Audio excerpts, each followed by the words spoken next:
नमस्ते साथीहरू, मैले आज तपाईँहरूमाझ एउटा नयाँ रेसिपी लिएर आएकी छु। करेलाको भर्ता।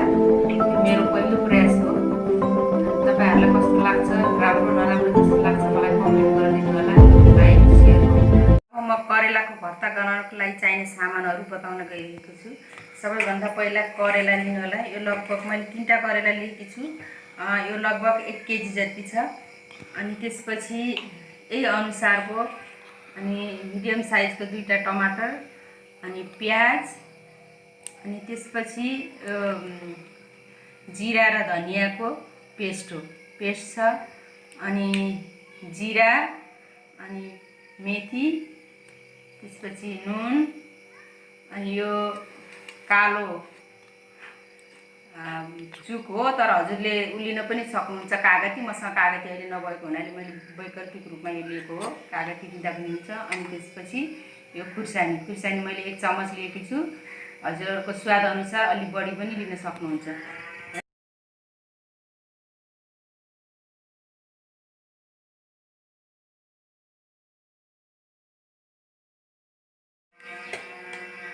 ल अब साथीहरू यो हामीले यत्रो पिसमा काटिसक्यौँ। यो करेला यसलाई एउटा भाँडोमा राखेर हामीले उमाल्न पर्छ है त। अब यसमा अलिकति बेसार पनि राख्नु होला है। यसरी बेसार राख्यो। अनि यसमा अलिकति अब नुन पनि थोरै नुन पनि राख्नु। अनि त्यसपछि यसमा 1 गिलास जति पानी राख्नु।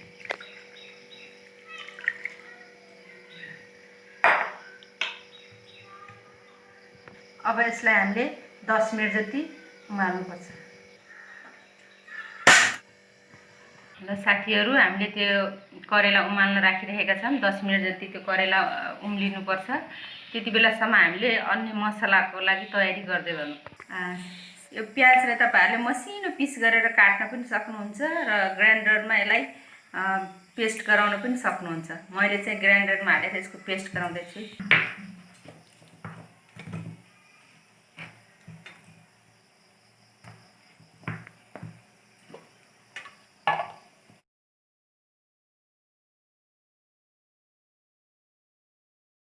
निकालेको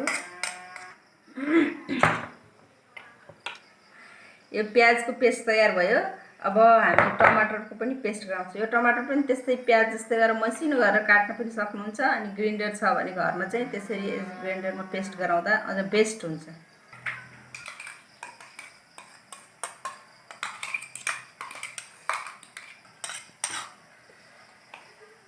यो अब टमाटरको पेस्ट तयार भयो। अब यसलाई हामीले एकछिन सेलाउन हालौँ। यसको पानी बढी भएको पानी यसरी फाल्नुपर्छ।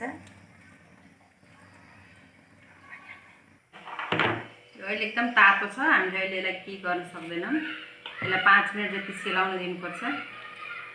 चुकलाई अब मैले अलिकति पानी राखेर फिट्छु क्रस गराउनको लागि, पेस्ट गराउनको लागि।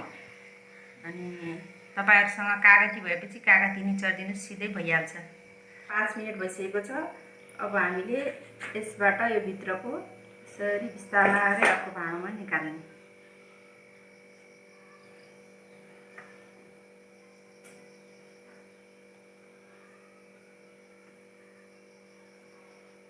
सबै निकाल्ने भित्रको र यो जुन बिया छ नि भित्रको यो सब निकालेर भाँडामा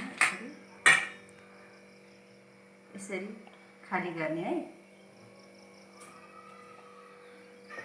अब मैले यो करेलाको सबै करेलाको बियाहरू निकालेर यहाँ राखिसकेको छु। अब यसलाई फेरि हामी ग्राइन्डरमा हालेर यसको पेस्ट गराउने। यदि यसको गेडा पनि सबै काम लाग्छ। मसलामा पेस्ट गराएर यसको यसरी पेस्ट गराएर हामी मसलामा नै राख्दैछौँ है। यसरी पेस्ट गराएर हेर्नुहोस् त कति राम्रो पेस्ट बन्यो।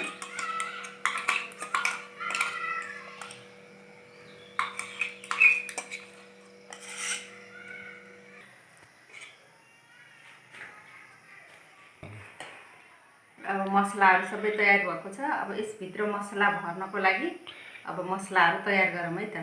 त्यसको लागि अलिकति तेल तताउनुपर्छ अनि मसला फ्राई के भन्छ फेरि भन्नु मसला तयार गर्नको लागि एउटा प्यान लिनुपर्छ। तर मैले चाहिँ कराई तयार गरेकी छु। मैले यसरी यो कराई लिएकी छु।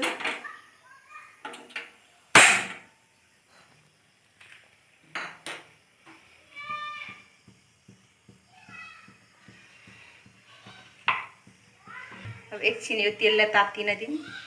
तेल तातो भइसकेको छ।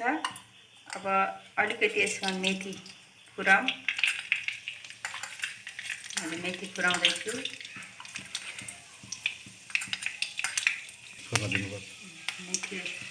मेथीलाई एकछिन कालो हुन दिउँ, फुर्न दिउँ।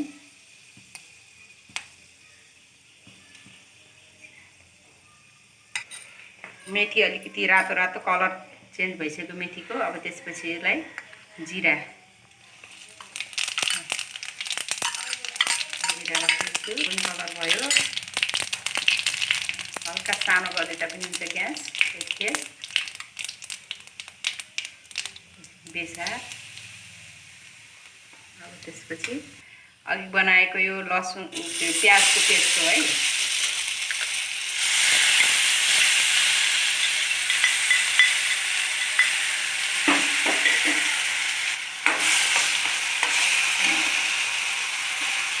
अघि गराएको यो करेलाको बियाको पेस्ट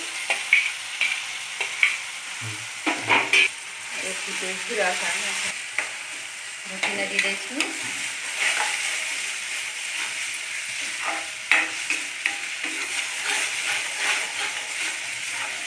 हल्का चलाइदिने। त्यसपछि फेरि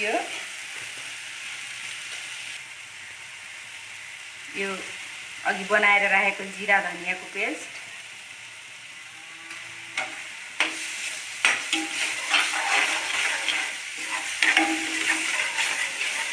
जिरा धनियाँ र लसुनको पेस्ट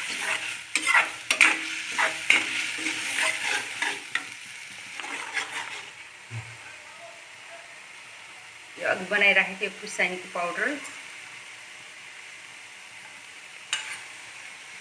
आफ्नो स्वाद अनुसार हाल्न सक्नुहुन्छ। म अलिक पिरो कम खाने भएको हुनाले थोरै राखेको हो।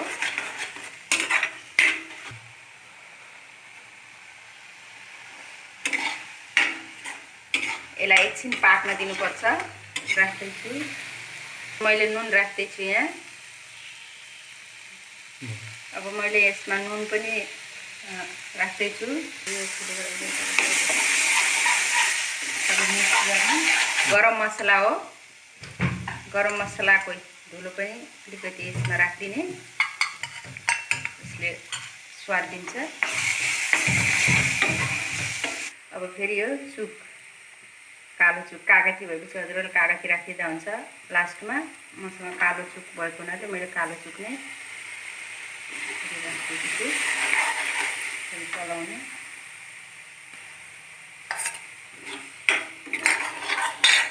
अब मसला तयार भइसक्यो।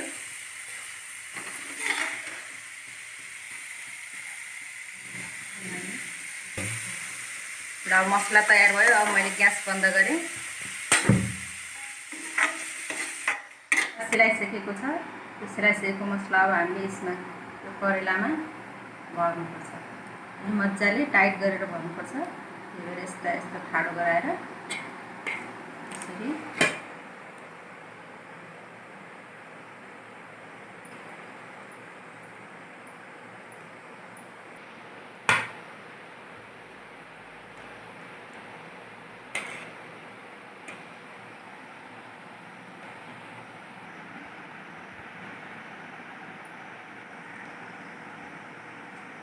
यो मसला भरिएको छ। यसमा हामीले अर्कोमा भर्दैछौँ।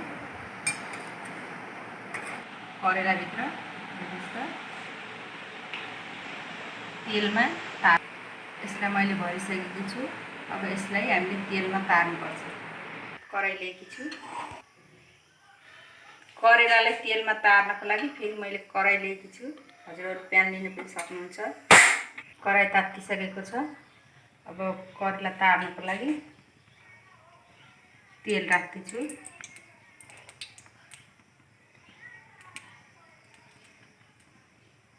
अलिकति यति तेल भएपछि लगभग छ होला राख्नुपर्छ।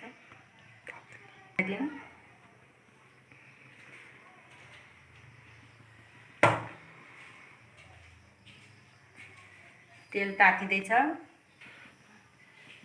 यसरी तार्दाखेरि गहिरो भाँडो छ भने तेल थोरै राख्दा पनि हुन्छ र च्याप्टो भाँडो छ भने तेल अलि धेरै राख्नुपर्ने भएको हुनाले मैले यो कराई लिएकी हुँ। अब तेल तातिसकेको छ। अब म यो करेलालाई बिस्तारै यहाँ राख्दैछु।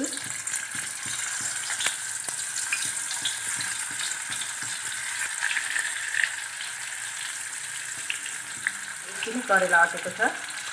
अलिअलि गर्दै तात्यो भने अरू चिजहरू तार्दाखेरि धेरै चलाए अनुसार यो चाहिँ चलाउनु हुँदैन। धेरै चलायो भने यो मसलाहरू बाहिर निस्किन्छ। एक साइड पाकिसकेको छ। त्यसैले मैले यसको अर्को साइडतिर बिस्तारै यसरी पल्टाउँदैछु।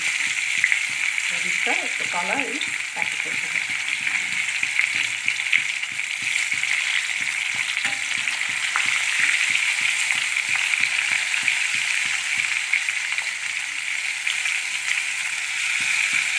एक साइड यसलाई सुरुमा अरू त्यस्तो नभुटेर यो करेला एक साइडमा राम्रोसँग पाक्न दिने। अनि पाकिसकेपछि अनि बल्ल अर्को साइडतिर बिस्तारै पल्टाउनु।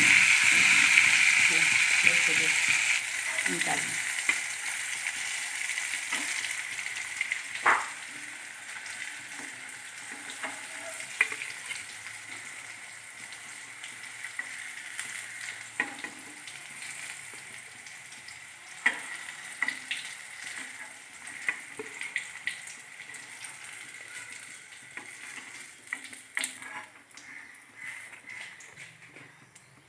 यो झरेको त्यो तार्दाखेरि झरेको मसला, झरेको यो मसला अर्कोमा तार्दा कालो देखिने भएको हुनाले यो मसलालाई हामी बिस्तारै यसरी निकाल्नुपर्छ।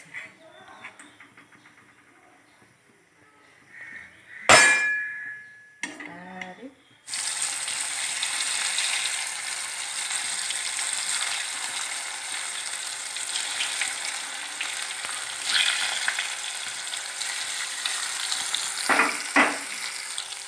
यसलाई पनि एक साइडतिर राम्रोसँग पाक्न दिउँ।